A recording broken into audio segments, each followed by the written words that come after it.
Ok, sau đâyបងប្អូនទាំងអស់គ្នាជួបជាមួយនឹងខ្ញុំម្ដងទៀតហើយបញ្ញា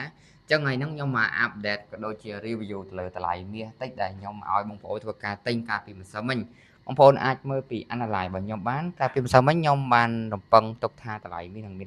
មានការឡើងដល់រហូតដល់5450ហើយក៏យើងបានធ្វើការទិញតាំងពីតម្លៃ5100ស្ដើងអានេះឥឡូវហ្នឹងខ្ញុំមកអាប់ដេតបន្តទៀតទៅលើតម្លៃមាសបងប្អូនអាចមើលបានឥឡូវហ្នឹងវាឡើងមកដល់5189ដុល្លារក្នុង1អោនហើយ5188.89ហ្នឹងនោះបងប្អូនអាចមើលបានអញ្ចឹងពេលក្នុងឥឡូវហ្នឹងគឺយើងកំពុងតែធ្វើការ holding ចំណេញចំនួន70លេខជាងដែលយើងទិញតាំងពីក្រោមនេះបងប្អូនទិញតាំងពីតម្លៃនេះមក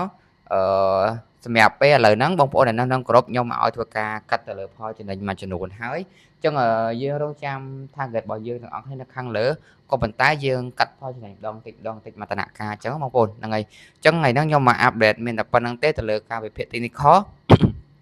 សម្រាប់បងប្អូនដែលអត់បានចូលក្រុមបងប្អូនអាចចូលក្រុមជាមួយនឹងខ្ញុំបានហើយមួយទៀតសម្រាប់បងប្អូនដែលអត់តន់បាននិយាយថាអត់តន់ចេះក្នុងការ trade ទៅលើតម្លៃកម្រិតហាងឆេងមាននេះបងប្អូនអាចសួរខ្ញុំបានអញ្ចឹងថ្ងៃហ្នឹងខ្ញុំមានតែប៉ុណ្្នឹងទេសម្រាប់មកចែកម្លែករងចាំមើលទៅលើព័ត៌មានទាំងអស់គ្នាបងប្អូនខ្ញុំនឹងអាប់ដេតបន្តទៀតតាក់ទងនឹងសង្គ្រាមព្រោះtechnical ក្នុងពេលឥឡូវហ្នឹងវាគ្រាន់តែជាផ្នែកមួយដែលយើងអាច trade បានទេក៏ប៉ុន្តែសំខាន់ជាងគេគឺទៅលើព័ត៌មានសេដ្ឋកិច្ចក៏ដូចជាព័ត៌មានសង្គ្រាមធំអញ្ចឹងរងចាំការអាប់ដេតរបស់ខ្ញុំទាំងអស់គ្នាអញ្ចឹងយើងបន្តទៀតបងប្អូនទៅលើ analysis ទៅលើ fundamental អរគុណ